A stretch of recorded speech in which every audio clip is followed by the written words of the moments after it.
ഞാൻവാബി കേസിൽ മസ്ജിദ് കമ്മിറ്റിക്ക് തിരിച്ചടിയും ഭക്തരുടെ പൂജ തടയണം എന്ന ആവശ്യം അലഹബാദ് ഹൈക്കോടതി തള്ളി. ഇന്നലെ പുലർച്ചെ മുതൽ ഞാൻവാബിയിൽ ഹിന്ദുക്കൾ ആരാധന പുനരാരംഭിച്ചിരുന്നു. പൂജ തുടരാമെന്ന് കോടതി പറഞ്ഞു. വിവരങ്ങളുമായി ഗൗതം അനന്തനാരായണൻ ചേരുന്നുണ്ട്. ഗൗതം, എന്തായാലും ഈ പൂജ തടയണമെന്ന ആവശ്യം അലഹബാദ് ഹൈക്കോടതി തള്ളിയ സാഹചര്യം?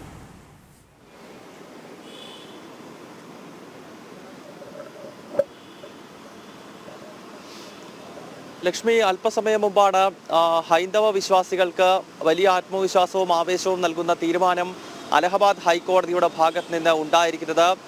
ജനുവരി 31-ാം തീയതി വൈകുന്നേരമാണ് വാരണാസി ജില്ലാ കോടതി ഞാൻവാബിയിലെ 4 അറകളിൽ തെക്കേ ഭാഗത്തുള്ള അറയിൽ ഹിന്ദുക്കൾക്ക് പൂജ നടത്താം എന്ന് വ്യക്തമാക്കിക്കൊണ്ടുള്ള വിധിപ്രസ്താവം പുറപ്പെടുവിച്ചത്. മാത്രമല്ല 7 ദിവസത്തിനകം തന്നെ അവിടെ പൂജ നടത്തുവാനുള്ള അനുമതി ജില്ലാ ഭരണകൂടം നൽകണം, അതിനുള്ള സാഹചര്യം ഒരുക്കണമെന്ന് പറഞ്ഞിരുന്നു. ഇന്നലെ പുലർച്ചെ മുതൽ തന്നെ ഞാൻവാബിയിലെ ഈ തെക്ക് ഭാഗത്തുള്ള നിലവറയ്ക്കകത്ത് ഹിന്ദുക്കൾ പൂജ നടത്തി.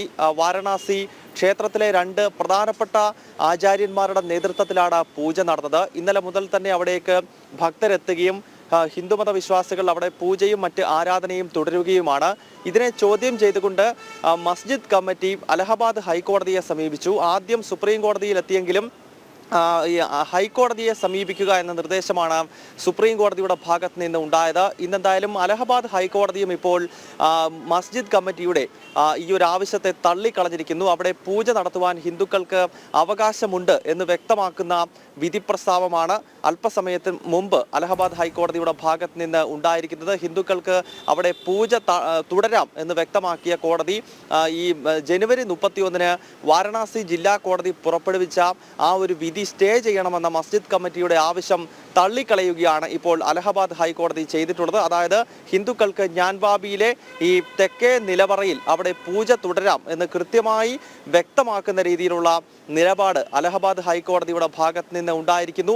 എന്തായാലും ഹൈന്ദവ വിശ്വാസികൾക്ക് വലിയ ആവേശം നൽകുന്ന ഒരു വാർത്ത തന്നെയാണ് അലഹബാദ് ഹൈക്കോടതിയിൽ നിന്നും നമുക്ക് പ്രേക്ഷകരുമായി പങ്കുവയ്ക്കുവാനുള്ളത്. ഇന്നലെ പുലർച്ചെ മുതൽ തന്നെ വാരണാസിയിലെ ഞാൻവാബിയിൽ കാശി വിശ്വനാഥ ക്ഷേത്രത്തോട് ചേർന്ന് നിൽക്കുന്ന തർക്കമന്ദിരത്തിലെ താഴത്തെ 4 പ്രധാനപ്പെട്ട നിലവറകളിലൊന്നായ ഈ തെക്കേ നിലവറയിൽ ഹിന്ദുക്കൾ പൂജ നടത്തിയിരുന്നു. അതിൻ്റെ ദൃശ്യങ്ങൾ ഉൾപ്പെടെ നമ്മൾ പ്രേക്ഷകരിലേക്ക് ആ സമയത്ത് എത്തിച്ചതാണ്. അത് തടയണം എന്നതായിരുന്നു മസ്ജിദ് കമ്മിറ്റിയുടെ പ്രധാനപ്പെട്ട ആവശ്യം. സുപ്രീം കോടതിയെ സമീപിച്ചുവെങ്കിലും സുപ്രീം കോടതി ഹൈക്കോടതിയെ സമീപിക്കുക എന്ന് വ്യക്തമാക്കിക്കൊണ്ട് ഹർജി പരിഗണിക്കാൻ വിസമ്മതിച്ചിരുന്നു. ഇപ്പോൾ അലഹബാദ് ഹൈക്കോടതി ചൂണ്ടിക്കാണിക്കുന്നത് അവിടെ ഹിന്ദുക്കൾക്ക് ആരാധന നടത്തുവാനുള്ള സ്വാതന്ത്ര്യമുണ്ട് എന്നുള്ളതാണ്. 1993 വരെ ഈ നിലവറയിൽ ഹിന്ദുക്കൾ ആരാധന നടത്തിയിരുന്നു. കാരണം കാശി വിശ്വനാഥ ക്ഷേത്രത്തിലെ നന്ദികേശന്റെ ആ ഒരു പവിത്രമായ വിഗ്രഹം നോക്കി നിൽക്കുന്നത്, നന്ദികേശൻ സാന്നിധ്യത്തോടെ നോക്കി നിൽക്കുന്നത് തന്നെ ഈ തെക്കേ നിലവറയിലേക്കാണ്. അതിന്റെ അർത്ഥം തന്നെ ഹിന്ദുക്കൾ ചൂണ്ടിക്കാണിക്കുന്നത് പുരാതന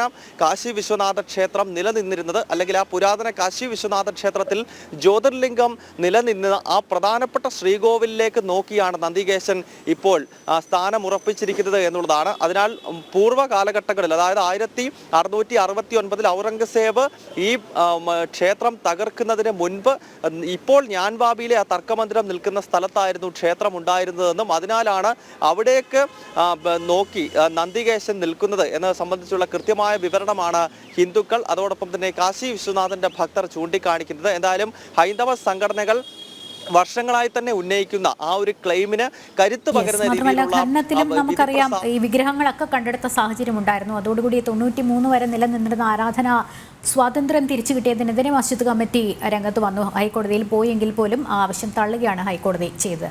വ്യക്തമാണ് ഗൗതം.